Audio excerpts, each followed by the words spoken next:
और कहते हैं हाथ उठाओ ऊपर, उठाओ हाथ ऊपर। जी जी जी। अब बताओ जाड़ा लागत है, आदमी चदरा में यहाँ हाथ लुकवाए हैं और बेर बेर हाथे खुले ही हैं। जी लेकिन माशाअल्लाह इन्होंने बहुत ही सब्र से नाते नबी सुनाया। बेशक। ऐ लोगों,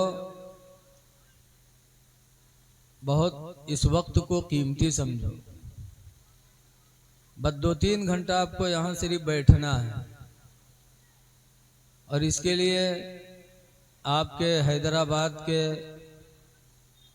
नौजवान कितनी मेहनत किए हैं मैं नाम नहीं जानता, सिर्फ जनाब अदील साहब चूँकि फ़ोन करते रहे उनका नाम मुझे मालूम है। याद रखो जलसों से इस्लाम फैलता है, जी जी। जलसों से इस्लाम जिंदा होता है। जी रसूलुल्लाह सल्लल्लाहु अलैहि वसल्लम के खुसर, हम और आप ससुर कहा जाता, ससुर हजरत सैयदना उमर फारूक आदम रदी अल्लाह ताला अन्हु जो हुजूर के खलीफा भी हैं, वो फरमाते हैं मन अनफ़क़ दिरहमन अला क़राति मौलदिन नबी, जिसने नबी के मिलाद पढ़ाने पर 1 दिरहम खर्च किया। अब 1 दिरहम इस ज़माने में यहाँ 250-300 रुपया समझ लो, जी जी जी जी। क्योंकि दिरहम चांदी का नाम है, एक सिक्के का। हजरत उमर कहते हैं मन अनफ़क़ दिरहमन अला क़राति मौलदिन नबी, जिसने नबी के मिलाद पढ़ाने पर 1 दिरहम खर्च किया। फ़क़द अहयल इस्लाम, तो उसने इस्लाम को जिंदा कर दिया। सुभान अल्लाह सुभान अल्लाह। उसने इस्लाम को जिंदा किया। जिंदा कर दिया जी। लेकिन आज लोग बहुत से कहते हैं जलसा जुलूस कराने से क्या फायदा। गोया कहने वाले खुद तो कुआं में गिरे ही हैं, दूसरों को गिराने के लिए सोचते हैं। आज आदमी जवान हो जाता लेकिन उसे अपने दीन की खबर नहीं रहती। एक जगह गया जलसे में, तो एक साहब मेरे पास बैठे थे, बातचीत उनकी दाएं बाएं लगी, कुछ गड़बड़। तो हम कहा भैया तुम किसके उम्मती हो? तो कहते का मौलवी जाने, हमें नहीं पता। सीधे मौलवी पर ढकेल दिए। तो हम कुछ नहीं बोले, हमने कहा इससे आगे बात करना ही बेकार है। एक साहब आए चाय लेकर के, तो कहा हजरत क्या बात, बहुत उलझन में है। हमने कहा ये कैसा आदमी है? मैंने पूछा किसके उम्मती हो? तो कहता मौलवी जाने। तो कहते रे हजरत तू जाहिल है के पीछे काहे फिरे? तो हम कहा अच्छा तो तुम बताओ तुम की उम्मत में हो? तो कहते रे चाय पियो, आपसे बाहर थोड़ो है, चाय पियो, बताइए। तो आज दीन की बातें, आप मदरसा नहीं जा पाए, इस उम्र में नहीं जा सकते, तो कम से कम अपने मजहबी जलसों में शिरकत किया करो। जी बेशक। हदीस पाक में मन सलक तरीक़न यल्तमिसु फीहि इल्मा, जब कोई इंसान रास्ता चलता है दीन सीखने के लिए, सहलल्लाहु बिही तरीक़म मिन तुरुक़िल जन्ना, तो अल्लाह उसके लिए जन्नत के रास्तों में से एक रास्ता आसान फरमा देता है। बेशक बेशक। दीन सीखने चलो। तो कुरान की आयत मैंने पढ़ी, अल्लाह ताला फरमाता ऐनमा तकूनो, ऐ लोगो तुम जहां कहीं भी रहोगे, युदरिकुमुल मौत, मौत का फरिश्ता तुमको पकड़ेगा, मौत तुमको आएगी। जी। वलौ कुन्तुम फी बुरूजिम मुशय्यदा, अगरचे तुम मौत से बचने के लिए किसी मजबूत कोठरी में बंद हो जाओ। बेशक।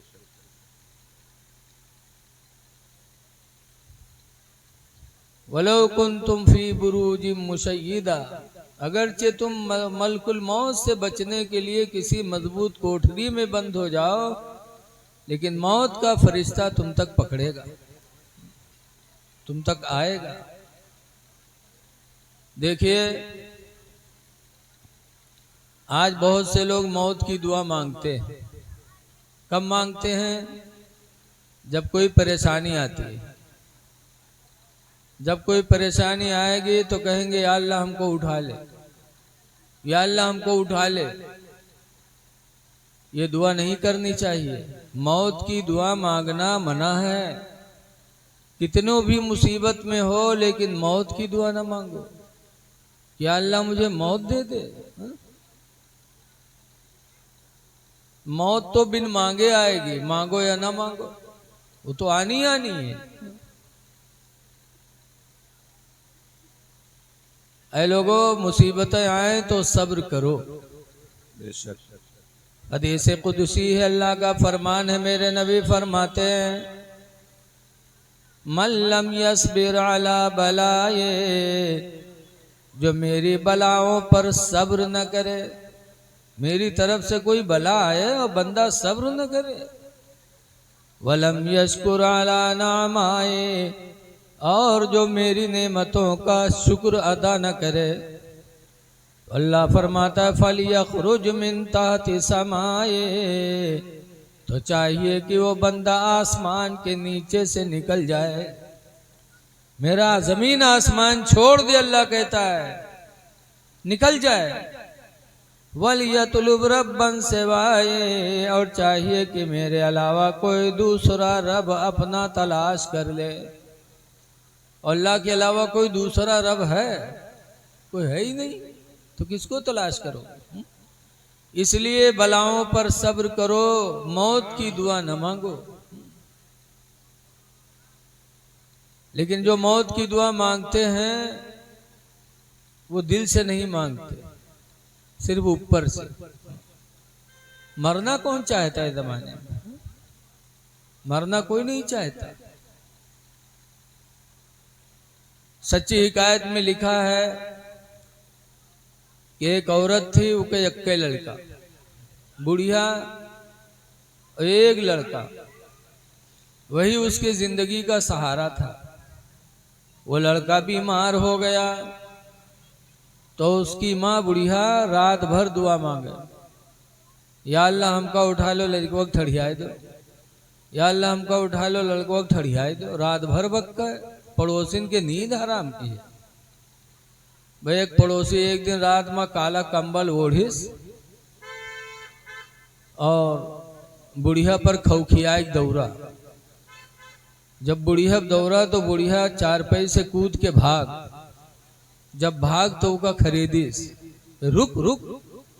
तो बुढ़िया कहा थे कुआ भैया कुआ, कहीं मलकुल मौत हो, तेरी रूह निकालने आया हूं, रुक। तो बुढ़िया कहा थे भैया हम नए बीमारन भैया, वो दो लड़कवा बीमार है, वो दो लेटा वो बीमार है भैया, हम नए बीमारन भैया। देखो अत्ते दिन कहा था हमका उठा लो, उका ठड़ी आएगी। और जब मलकुल मौत का देखे तो कहते हम नहीं बीमारन, हो तो लड़कवा बीमार। मरना कोई नहीं चाहता। याद आए लोगों, मरने की तैयारी करो, मौत की दुआ न मांगो। हाँ दुआ मांगो तो कैसी दुआ मांगो? हजरत उमर फारूक आजम रदियल्लाहु ताला अन्हु दुआ मांगा करते थे, अल्लाहुम्मा रज़ुक़नी शहादतन फी सबीलिका, अल्लाह तू अपनी राह में मुझे शहादत दे दे। और दूसरे नंबर पर कहते थे वजअल मौती फी बलदी हबीबिका, और या अल्लाह तू अपने नबी के शहर में मौत अता फरमा दे। सुभान अल्लाह, सुभान अल्लाह। मदीने में मरने की दुआ हजरत उमर फारूक आजम ने मांगी है। बेशक इसीलिए आला हजरत रहमतुल्लाह अलैह फरमाते हैं, देखो मदीने में मरने की दुआ हजरत उमर ने मांगी।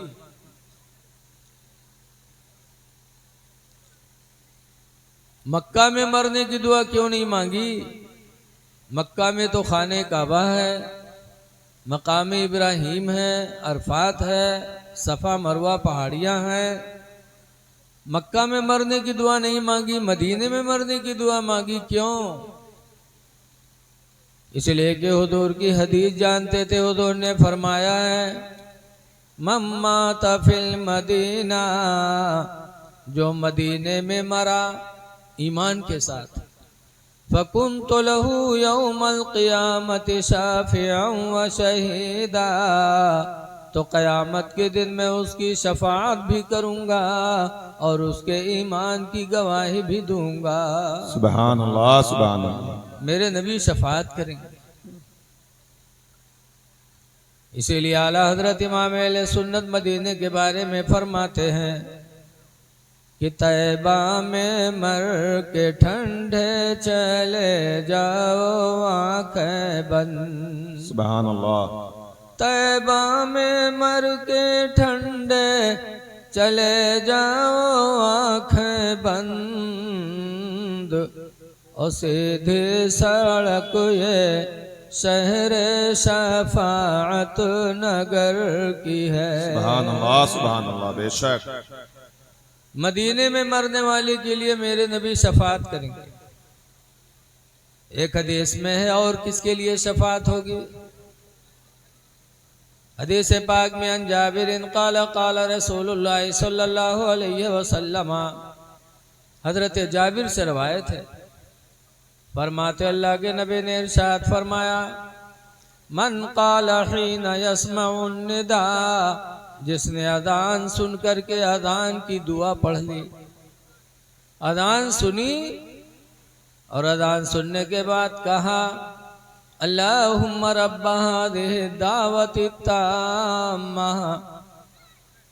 अजान सुनकर के बाद अजान की दुआ पढ़ ली तो हुज़ूर फरमाते हैं, फ़कुन्तु लहू यौमल क़ियामति शाफ़िअन व शहीदा, तो क़यामत के दिन मैं उसकी शफाअत करूँगा और उसके ईमान की गवाही भी दूंगा।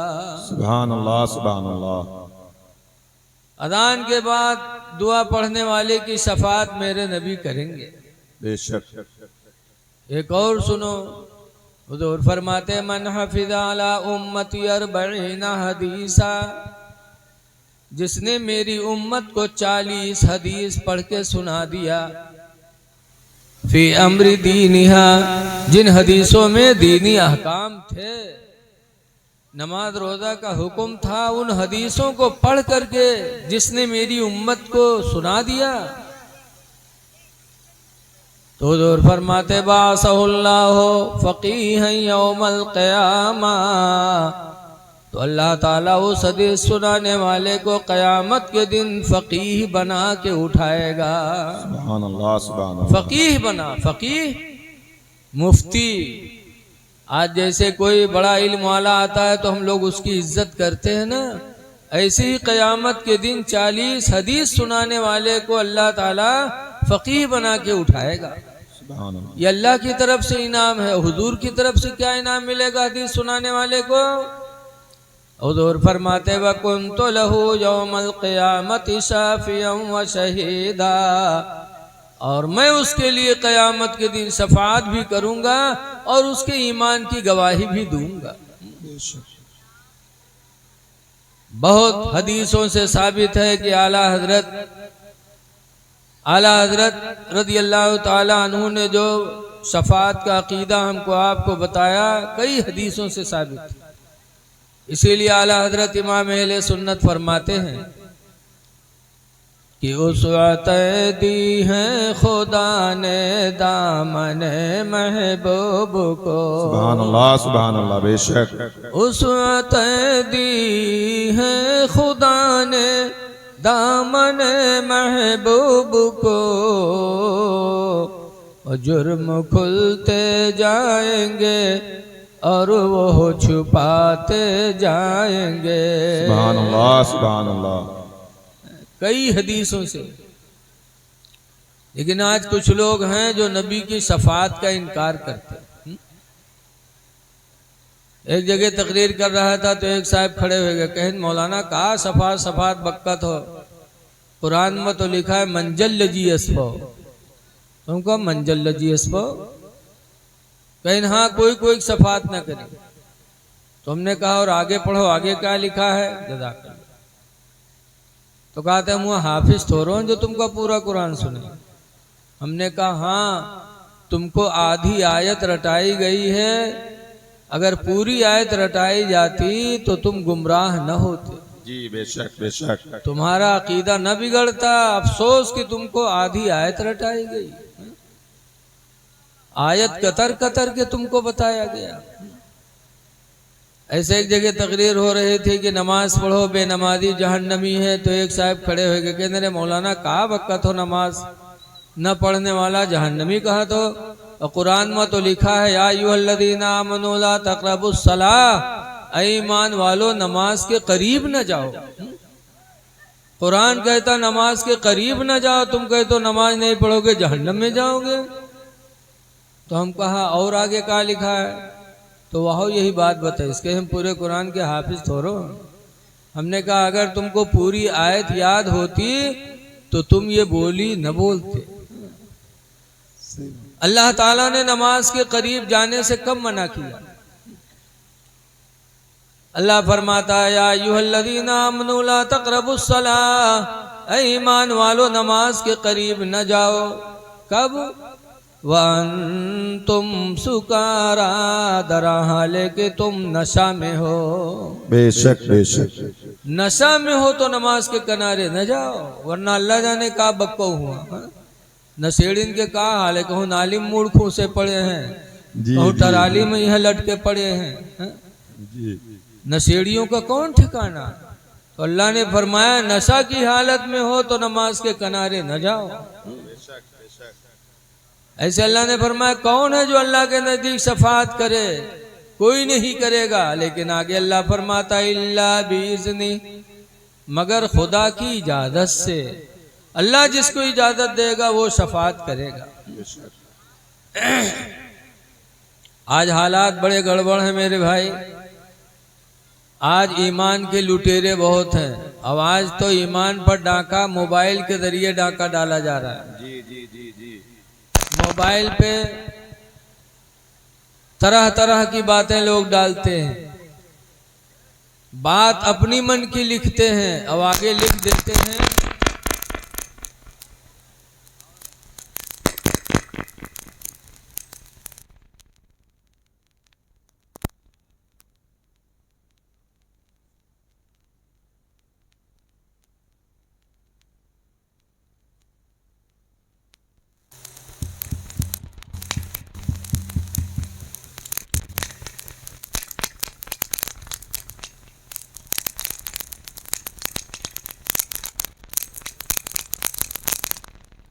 छेड़िए मत।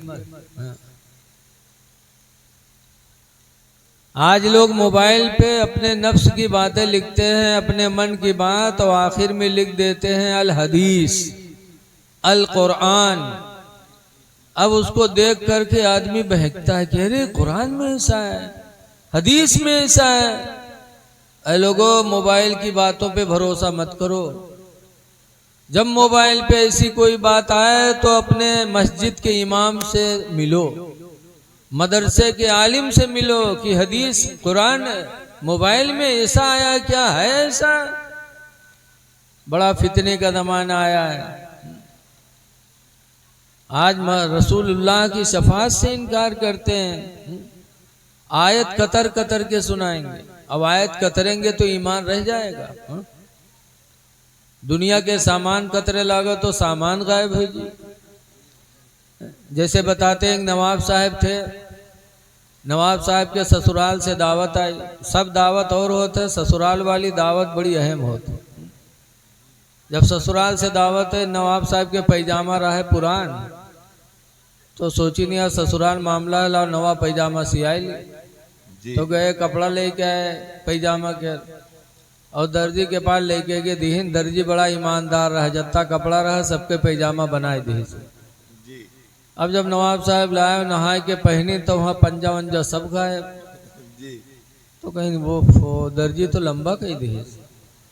तो लेके गए अपनी बीवी से कहा लगे बीवी तेरे मैके से दावत आई है, पैजामा दर्जी ने लंबा कर दिया, हजराई का 4 अंगुल काट के ऊंच कर दो, तो 65 साल के खुर्राइट बुढ़िया, गाल छुहारा मेर, मुंह में दांत नहीं, पेटे मात नहीं, नवाब पर बरस पड़ी। जी कहते रखो यार पैजामा, शाम हो गए, खाना देखी कि तुम्हारा पैजामा देखी। लेकिन अब ससुराल के दावत के मामला रहा है तो नवाब साहब पैजामा उठे पतोइया थी गए। उससे कहें बिटिया पैजामा लंबा होगा, 4 अंगुल काट के उसका ऊंच कर दो, तो 14 सद्दिक पतोइया वह गुर्राए गए। कैसे रे अब्बू रखो हर तक, देखा जी बात में। तो पैजामा लेके बिटिया के पास गए, बिटिया वो कहे अब्बा का पागल हो गए, सुबह न हो रखो हर तक। बहनिया से कहें तो बहनियों डांट दी, कह रहे भाईजान का होगा है तुमका, रखो काल देखा जाए। मजबूर हो गए बिचरो, नवाब साहब खूंटी पर पैजामा टांग दिए। खाना खाए के घर वाले सोए गए, नवाबो साहब सोए गए। थोड़ी देर बाद नवाब साहब के बीवी की आंख खुली तो सोचिन हाय हमारा आदमी हमका इतना माना जाना था, एक काम कही हम नहीं किया, हमारे आदमी का कितना दुख हुआ हुए। भग गए और खूंटी से पैजामा उठाए, तो 4 अंगुल काट के सी के टांग दिए, सोए गए। थोड़ी देर बाद पतोहिवा जागी तो वह कहे हाय हमार ससुर अत्ता माना जाना था, और तनिक काम कहीं नहीं सुने, हमारे ससुर का कितना दुख हुआ हुए। ब उठे गए खूंटे से, वह पैजामा उठाइस और 4 अंगुल काट के सी के टांग दिए, सोए गए। कुछ रात बढ़े बिटियावा जागी तो बिटिया कहे हाय हमारा अब्बा इतना माना जाना था, थोड़ा काम कहीं हम नहीं सुने, हमारे अब्बा का कितना दुख हुआ हुई। वह बिटिया उठी गई, खूंटे से पैजामा उठाए और 4 अंगुल काट के सी के टांग दिए, सोए गए। खुद सुबह होए से पहले बहनिया जागी तो वह कहे हाय भाईजान हम इतना माना जाना था, थोड़ा काम कहीं नहीं सुने, हमारे भाईजान का कितना तकलीफ हो। वह बहनिया उठी गई, खूंटे से पैजामा उठाए और 4 अंगुल काट के सी के टांग दिए, सोए गए।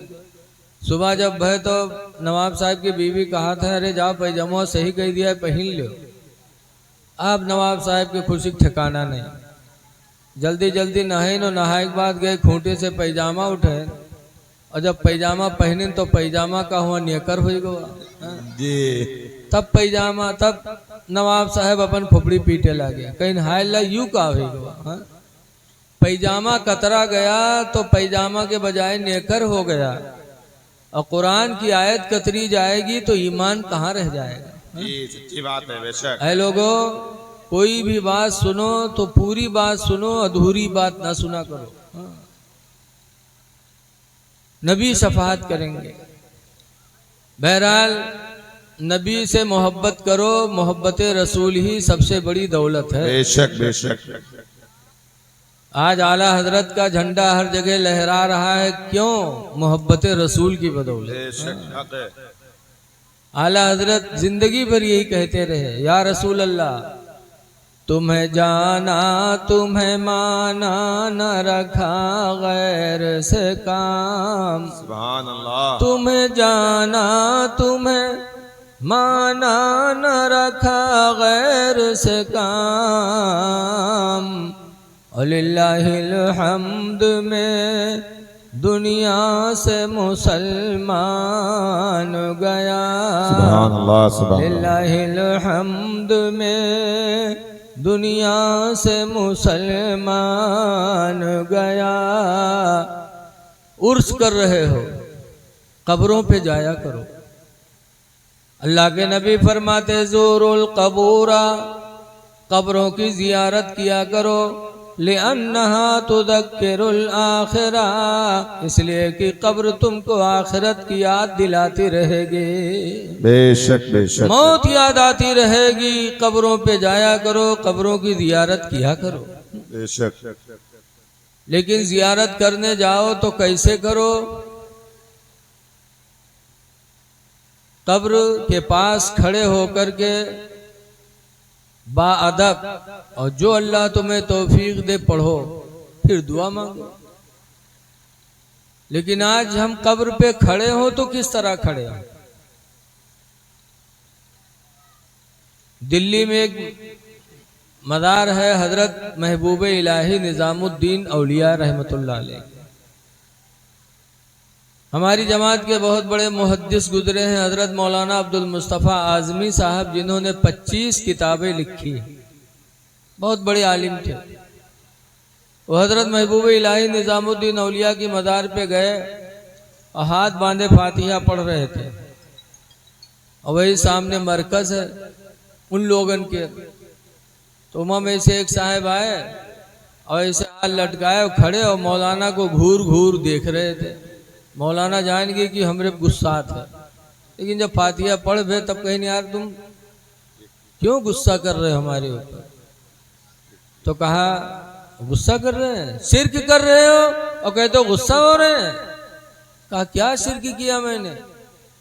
कहा कब्र के सामने हाथ बांधे खड़े हो, जैसे नमाज में हाथ बांधा जाता वैसे बांधे खड़े हो, शिर्क हो गया। नमाज की मुशाबिहत तुमने इख्तियार की, इस तरह तो नमाज पढ़ी जाती है। और एक गैरुल्लाह के सामने आप हाथ बांधे खड़े हो, नमाज की मुशाबिहत कर रहे हो, शिर्क कर रहे हो, फिर कहते हो खफा क्यों हो रहे हैं? तो हजरत ने फरमाया भाई अगर मैंने शिर्क किया तो तुमने भी तो शिर्क किया। कहा मैंने क्या शिर्क किया? कहा तुम हाथ ऐसे छोड़े खड़े हो, ये भी तो नमाज के मुशाबिहत है। कहा नमाज में हाथ कहाँ छोड़ा जाता? तो हजरत ने फरमाया कौमा में हाथ छूटता है कि नहीं छूटता है? देखो नमाज में एक होता है कौमा, एक होता है जलसा। एक तो यूं जलसा हो और नमाजों में जलसा हो। नमाज में कहाँ जलसा है? देखिए रुकू से जब समी अल्लाहु लिमन हमिदा कह के नमाजी खड़ा होता है तो उस खड़े होने को कौमा कहते हैं। और एक जलसा के बाद, एक सजदा के बाद जब दूसरे सजदा के लिए बैठता है, पहला सजदा करके बैठा, तो इस बैठने को क्या कहते हैं इस्लाम में? जलसा। तो हजरत ने फरमाया कि कौमा में भी तो हाथ छोड़कर नमाजी खड़ा होता है। जब कहता समी अल्लाहु लिमन हमिदा रब्बना लकल हम्द, तो उस वक्त नमाजी के दोनों हाथ छूटे होते कि नहीं छूटे होते? तो हजरत ने फरमाया कि अगर मैंने हाथ बांध के शिर्क किया तो तुमने हाथ छोड़ करके भी शिर्क किया। हाथ छोड़कर खड़ा होना भी नमाज के मुशाबियत है। तो कैसे बारे मौलाना तब कैसे खड़े हो? तो हजरत ने फरमाया एक तरीका है, वो शिर्क नहीं है खड़ा होने का। हाथ बांधकर खड़े होगे भी नमाज के मुशाबे, हाथ छोड़कर खड़े होगे भी नमाज के मुशाबे। एक तरीका बचाए खड़े हो, उस तरह खड़े होगे तो शिर्क नहीं होगा। कहा क्या? तो हजरत ने फरमाया जब कब्र के सामने आया करो तो एक हाथ सर पर रखो, एक हाथ कमर पर रखो। जैसे इतना कहा वो खफा हो गया। हजरत ने फरमाया शिर्क का तुमने ठेका ले लिया है, हर बात पे शिर्क। शिर्क कहते हैं इंसान अल्लाह के अलावा किसी दूसरे को खुदा मानकर उसकी इबादत करे, इसका नाम है शिर्क। लेकिन जिसको देखो उसको शिर्क। बहरहाल है लोगों, कब्रों की जियारत किया करो। कब्रों पे जाने से मौत याद आती है। साहबे किराम मौत को याद करते थे तो गुनाह से बचते थे। हर वक्त मौत का ध्यान था उन्हें। हजरत उमर फारूक आजम रज़ी अल्लाह ताला अन्हु के साहिबजादे अब्दुल्ला मदीने के मदरसे में पढ़ते थे। एक दिन नहीं गए तो हजरत उमर ने कहा बेटा पढ़ने नहीं गए? कहा जब तक आप मुझे नया कपड़ा नहीं बनवा के दोगे मैं नहीं जाऊंगा। कहा क्यों बेटा? कहा ये कपड़ा पहन के पुराना, मैं कल पढ़ने गया था तो मेरे साथी ने ताना मारा था, कहा था तुम अमीरुल मोमिनीन के लड़के और इस तरह कपड़ा पहन के आते हैं। हम सब आम आदमी के लड़के, हम लोग अच्छे कपड़े में आते हैं। तो अब्बा जब तक आप मुझे नया कपड़ा नहीं बनवाओगे मैं नहीं जाऊंगा। तो हजरत उमर रज़ी अल्लाह ताला अन्हु अमीरुल मोमिनीन थे, पूरी दुनिया के प्रधानमंत्री थे समझो। लेकिन हजरत उमर की सादगी का आलम देखो, अमीरुल मोमिनीन है लेकिन बच्चे को कपड़ा बनवाने के लिए पैसे मौजूद नहीं है। तो अपने खादिम को बुलाया और फरमाया या खादिम इज़हब इला बैतिल माल, ऐ मेरे खादिम तुम बैंक चले जाओ वकुल्ल खादिन बैतिल माली, और बैंक के मैनेजर से जाके कह दो